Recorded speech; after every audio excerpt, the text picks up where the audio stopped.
ತಂಗಾಳಿ ಬೀಸಿದಾಗ ಹೂವಾಯಿತು ಈ ಮನ. ಸಂಚಿಕೆ 80. ಗೋಪಿನಾಥ್ರವರು ಮನೆಗೆ ಬಂದಾಗ ಹೇಗಿದ್ದೀರಾ ಮಾವ ಎಂದು ವಿಚಾರಿಸಿದ ಅದ್ರದ್. ಅವನನ್ನು ಕಂಡ ಕ್ಷಣ ತಮ್ಮ ಮಗಳ ಜೊತೆಗಿನ ಅವನ ಕಠೋರ ವರ್ತನೆ ನೆನೆದು ಕೋಪ ಬಂದರು. ಸಹದೇವ್ ದಂಪತಿಗಳು ಇರುವ ಕಾರಣ ಚೆನ್ನಾಗಿದ್ದೀನಿ, ನೀನು ಹೇಗಿದ್ಯಾ ಎಂದು ಬಾರದ ನಗು ಬೀರಿ ನುಡಿದರು. ಚೆನ್ನಾಗಿದ್ದೀನಿ ಮಾವ. ಅಲ್ಲ ಮಾವ, ನಮ್ಮ ಮದುವೆಗೆ ಹುಷಾರಿಲ್ಲ ಅಂತ ತಿಳಿಸಿದರೆ ನಾನೇ ಖ್ಯಾತಿನ ಕರ್ಕೊಂಡು ಬರ್ತಿದ್ನಲ್ಲ. ನೀವು ನನಗೆ ತಿಳಿಸದೆ ಅವಳನ್ನು ಕರ್ಕೊಂಡು ಬಂದಾಗ ನನಗೆಷ್ಟು ಗಾಬರಿಯಾಗಿತ್ತು ಗೊತ್ತಾ ಎಂದ ಅವರಿಗಷ್ಟೇ ಕೇಳುವಂತೆ. ಸಹದೇವ್ ಇರೋದ್ರಿಂದ ನಾನೀಗ ಸುಮ್ಮನಿದ್ದೀನಿ ಅದ್ರದ್. ಸುಮ್ಮನೆ ನಾಟಕ ಮಾಡಬೇಡ, ನಿನ್ನ ನಿಜ ಬಣ್ಣ ನನಗೆ ಗೊತ್ತಾಗಿದೆ ಎಂದವರೇ ಫ್ರೆಶ್ ಆಗಲು ಹೊರಟರೆ ಅವರಿಬ್ಬರನ್ನು ಗಮನಿಸಿದ ಖ್ಯಾತಿ, ಪಪ್ಪನ ಜೊತೆ ಏನು ಮಾತು ಇವನಿಗೆ? ಮೊದಲೇ ಇವನ ಬಗ್ಗೆ ತಪ್ಪು ತಿಳ್ಕೊಂಡಿದ್ದಾರೆ. ಉರಿಯುವ ಬೆಂಕಿಗೆ ತುಪ್ಪ ಸುರಿಯೋ ಕೆಲಸ ಯಾಕೆ ಮಾಡ್ತಾನೋ ಏನೋ ಮನದಲ್ಲಿ ನುಡಿದಳು. ಬಾಬಾ, ನಾವು ನಿಮಗೋಸ್ಕರನೇ ಕಾಯ್ತಿದ್ವಿ ಎಂದ ಸಹದೇವ್ರವರಿಗೆ. ಏನು ವಿಷಯ ಸಹದೇವ್, ನೀವು ನಮ್ಮ ಮನೆಗೆ ಬರೋದೇ ಅಪರೂಪ ಎಂದರು ಗೋಪಿನಾಥ್ರವರು. ಪ್ರಣೀತಾಳ ಮದುವೆ ನಿಶ್ಚಯವಾಗಿರುವುದರ ಬಗ್ಗೆ ತಿಳಿಸಿದವರು. ಇನ್ನೂ 2 ತಿಂಗಳ ನಂತರ ಮದುವೆ. ನೀವೆಲ್ಲರೂ 2 ದಿನ ಮುಂಚೆ ಆದರೂ ಬರಬೇಕು. ಕೆಲಸದ ನೆಪ ಹೇಳಿ ತಪ್ಪಿಸುವ ಹಾಗಿಲ್ಲ. ಇನ್ವಿಟೇಷನ್ ಪ್ರಿಂಟ್ ಆದಮೇಲೆ ಮತ್ತೊಮ್ಮೆ ಬರ್ತೀವಿ. ಈಗ ನಾವು ಹೊರಡ್ತೀವಿ ಎಂದರು ಸಹದೇವ್ರವರು. ಸರಿ, ನಾವು ಖಂಡಿತ ಬರ್ತೀವಿ ಸಹದೇವ್. ಇವತ್ತು ಇಲ್ಲೇ ಇದ್ದು ನಾಳೆ ಹೊರಡ್ಬೋದಿತ್ತಲ್ವಾ? ಇಲ್ಲ ಬಾವ, ನಾವಿಬ್ಬರೂ ಇಲ್ಲಾಂದರೆ ಮಕ್ಕಳಿಗೆ ಮನೆಯಲ್ಲಿ ಕಷ್ಟ ಆಗುತ್ತೆ ಎಂದವರೇ ಮಡದಿಯ ಜೊತೆ ಲಕ್ಷ್ಮೀಕಾಂತ ದಂಪತಿಗಳ ಕಾಲಿಗೆರಗಿದವರು ಎಲ್ಲರಿಗೂ ತಿಳಿಸಿ ತಮ್ಮ ಊರಿನತ್ತ ಪಯಣ ಬೆಳೆಸಿದರು. ಹಾಯ್ ತಾತ ಎಂದು ಗೋಪಿನಾಥ್ರವರ ಬಳಿ ಬಂದಳು ಆಜ್ಞಾ. ಹಾಯ್ ಪುಟ್ಟ ಎಂದು ಸೌಹಾರ್ದದಿಂದಲೇ ಮಾತನಾಡಿಸಿದರು ಗೋಪಿನಾಥ್ರವರು. ಅವರ ಕೋಪ ಏನಿದ್ದರೂ ಅದ್ರದ್ ಮೇಲಷ್ಟೆ. ಮಗಳ ಜೊತೆಗಿನ ಅವರ ವರ್ತನೆ ಕಂಡು ಕೊಂಚ ನೆಮ್ಮದಿ ಅನಿಸಿತು ಅದ್ರದ್ಗೆ. ಪಪ್ಪನ ಜೊತೆ ಆವಾಗಲೇ ಏನು ಮಾತಾಡ್ತಿದ್ದೆ? ಅವನ ಕಿವಿಯ ಬಳಿ ಪಿಸುಗುಟ್ಟಿದಳು ಖ್ಯಾತಿ. ಅದನ್ನು ಸ್ವಲ್ಪ ದೂರ ಇದ್ದು ಹೇಳಬಹುದಲ್ಲ ಎಂದವನಿಗೆ ಅವಳು ಸನಿಹ ಬಂದರೆ ತಾನು ಕೋಪ ಮರೆತು ಎಲ್ಲಿ ಮೃದುವಾಗಿ ಬಿಡುವೆನೋ ಎಂಬ ಭಯ. ಎಷ್ಟಾದರೂ ಅವಳು ಅವನ ಮೊದಲ ಪ್ರೀತಿ. ಅವಳ ಸಾಮೀಪ್ಯ ಅವನ ಮನದಲ್ಲಿರುವ ಪ್ರೀತಿಯನ್ನು ಹೊರಹಾಕಿದರೆ, ತನ್ನ ದ್ವೇಷ ವಿಫಲವಾದರೆ ತಾನು ಆಜ್ಞಾಳಿಗೆ ಮೋಸ ಮಾಡಿದಂತೆ ಎನ್ನುವುದು ಅವನ ಧೋರಣೆ. ಖ್ಯಾತಿಯ ಜೊತೆಗಿನ ಜೀವನ ಅವನು ಎಂದೋ ಕನಸು ಕಂಡಿದ್ದ. ಆದರೆ ವಿಧಿ ಮಾಡಿದ ಸಂಚಿಗೆ ಅವನ ಕನಸು ನುಚ್ಚು ನೂರಾಗಿತ್ತು. ತನ್ನ ಜೀವನ, ತನ್ನ ಮೊದಲ ಪ್ರಾಮುಖ್ಯತೆ ಯಾವತ್ತಿದ್ರೂ ಆಜ್ಞಾಳೆ. ಖ್ಯಾತಿಯ ಜೊತೆಗಿನ ಹೊಸ ಜೀವನ, ಪ್ರೀತಿ, ತಮ್ಮದೇ ಪ್ರೀತಿಯ ಕುಡಿ, ಅದರ ಬಗ್ಗೆ ಯೋಚಿಸಲಾರನವ. ಅದಕ್ಕಾಗಿಯೇ ಅವಳಿಂದ ಅಂತರ ಕಾಯ್ದುಕೊಂಡಿದ್ದಾನೆ. ನಾನು ಹೀಗೆ ಕೇಳೋದು ಎಂದು ಅವನಿಗೆ ಅಂಟಿಕೊಂಡು ಕುಳಿತಳು. ನಿಮ್ಮಪ್ಪನ ಕ್ಷೇಮ ವಿಚಾರಿಸ್ತಿದ್ದೆ ಅಷ್ಟೆ ಎಂದು ಉತ್ತರಿಸಿದವ ಅಲ್ಲಿಂದ ಎದ್ದು ಅವಳ ಕೋಣೆಯತ್ತ ನಡೆದ. ಮಗಳೇ, ಅವನಿಗೆ ಹತ್ರ ಆಗೋ ಪ್ರಯತ್ನ ಮಾಡ್ತಿದ್ಯಾ? ಏನಾಗಿದೆ ನಿನಗೆ? ನನ್ನ ಮಗಳು ಹೀಗಿರಲಿಲ್ಲ. ಗೋಪಿನಾಥ್ರವರು ಕೊಂಚ ಅಸಮಾಧಾನದಿಂದ ನುಡಿದರೆ. ರೀ, ಏನು ಅಂತ ಮಾತಾಡ್ತಿದ್ದೀರಾ ನೀವು? ಅವರಿಬ್ಬರು ಗಂಡ ಹೆಂಡತಿ. ನಮ್ಮ ಬಂಗಾರಿ ಅವನಿಗೆ ಹತ್ರ ಆಗೋ ಪ್ರಯತ್ನ ಮಾಡಿದರೆ ಅದಕ್ಕೆ ಖುಷಿ ಪಡಿ. ಅವನ ಜೊತೆ ಬಾಳಿ ಬದುಕಬೇಕಾದವಳು ಇವಳು. ಆಶಾರವರಿಗೆ ಮಗಳ ಜೀವನ ಸರಿ ಹೋಗಲಿ ಎಂಬ ಆಸೆ. ಯಾಕೆ ಬಂದಿದ್ದಾನೆ ಅವನು?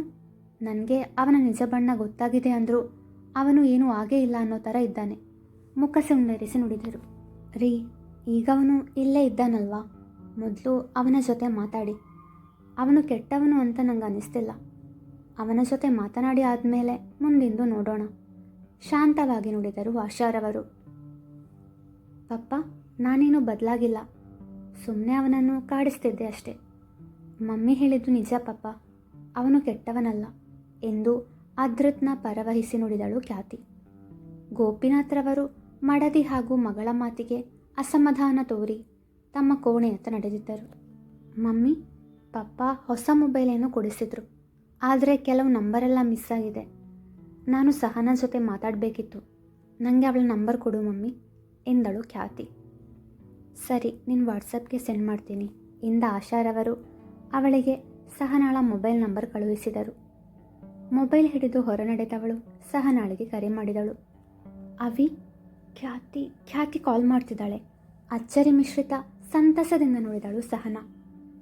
ಖ್ಯಾತಿಯ ಮೊಬೈಲ್ ನಂಬರ್ ಬದಲಾಗಿರಲಿಲ್ಲ. ಅವಳು ಮೊದಲು ಉಪಯೋಗಿಸುತ್ತಿದ್ದ ಅದೇ ಸಂಖ್ಯೆ ಇರುವ ನಕಲಿ ಸಿಮ್ ಖರೀದಿಸಿದ್ದರು ಗೋಪಿನಾಥ್ರವರು.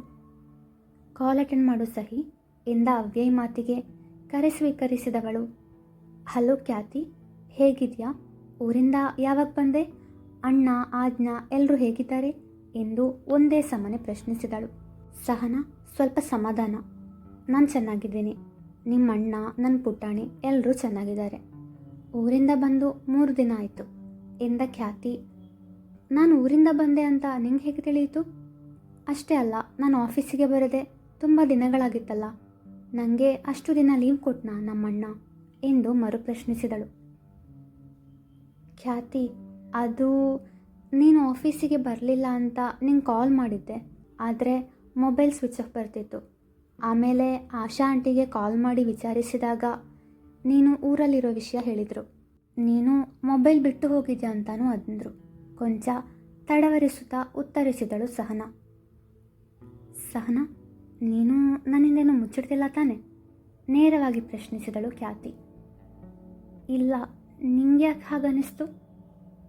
ನಾನು ನಿನ್ನನ್ನು ಮೀಟ್ ಮಾಡಬೇಕು, ನಿನ್ನ ಜೊತೆ ತುಂಬ ಮಾತಾಡೋದಿದೆ ಖ್ಯಾತಿ ಎಂದಾಗ. ನಾನು ನಿನ್ನನ್ನು ನೋಡಬೇಕು, ನಿನ್ನ ಜೊತೆ ಮಾತಾಡಬೇಕು ಖ್ಯಾತಿ ಎಂದ ಸಹನಾ.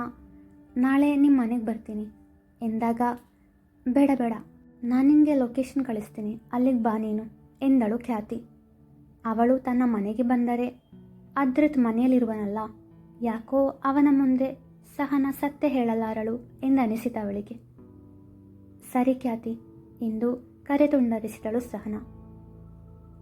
ಏನು ಮೇಡಮ್, ತುಂಬ ದಿನಗಳ ನಂತರ ಫ್ರೆಂಡ್ ಜೊತೆ ಮಾತಾಡಿ ಖುಷಿ ಆಯಿತಾ? ಅವ್ಯಯ್ ಸಹನಾಳ ಭುಜ ಬಳಸಿ ಕೇಳಿದಾಗ, ಖುಷಿ ಏನೋ ಆಯಿತು ಅವಿ, ಆದರೆ ಅವಳಿಗೆ ನನ್ನ ಮೇಲೆ ಅನುಮಾನ ಇದೆ ಎಂದಳು ಸಹನಾ ಅವನ ಎದೆಗೊರಗಿ. ಅನುಮಾನನ? ಏನು ಹೇಳ್ತಿದ್ಯಾ ಸಹಿ? ಖ್ಯಾತಿ ಯಾಕೆ ನಿನ್ನ ಮೇಲೆ ಅನುಮಾನ ಪಡ್ತಾಳೆ? ಅವಳ ಮಾತು ಅರಿವಾಗದೆ ಪ್ರಶ್ನಿಸಿದ ಅವ್ಯಯ್.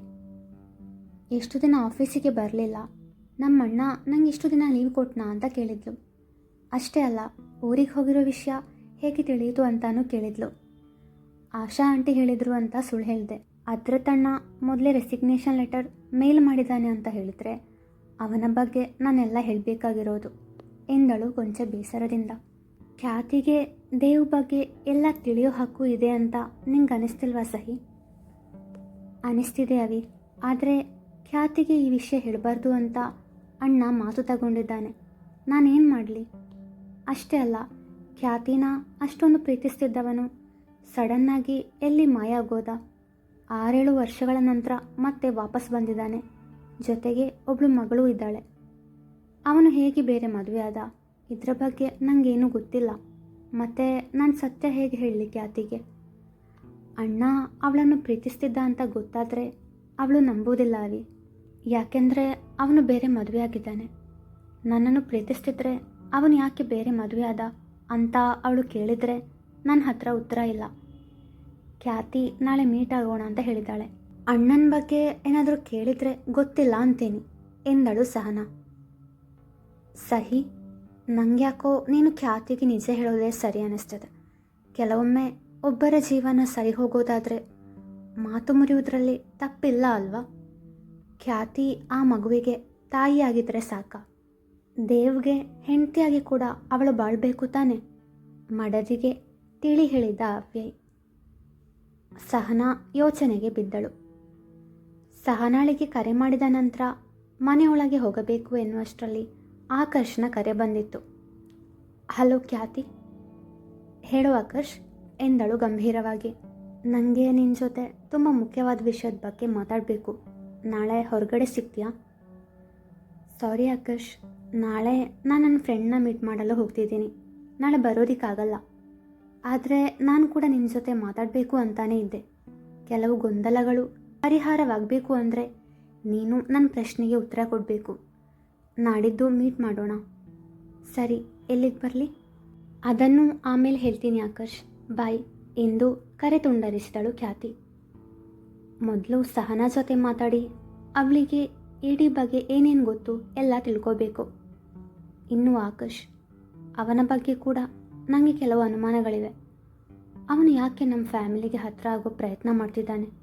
ಈ ಸ್ತುತಿ ಬೇರೆ ಅವನನ್ನು ಅಗತ್ಯಕ್ಕಿಂತ ಹೆಚ್ಚಾಗಿ ಹೊಗಳ್ತಾಳೆ. ಎಲ್ಲ ಪ್ರಶ್ನೆಗೂ ಆದಷ್ಟು ಬೇಗ ಉತ್ತರ ತಿಳ್ಕೋಬೇಕು, ಇಲ್ಲಾಂದರೆ ನನ್ನ ತಲೆ ಕೆಟ್ಟು ಗೊಬ್ಬರ ಆಗೋಗತ್ತೆ ಎಂದುಕೊಂಡವಳೆ ಆಜ್ಞಾ ಹಾಗೂ ಅದ್ವಿಕ್ ಇರುವಲ್ಲಿಗೆ ಬಂದಳು. ಮುಂದುವರಿಯುವುದು.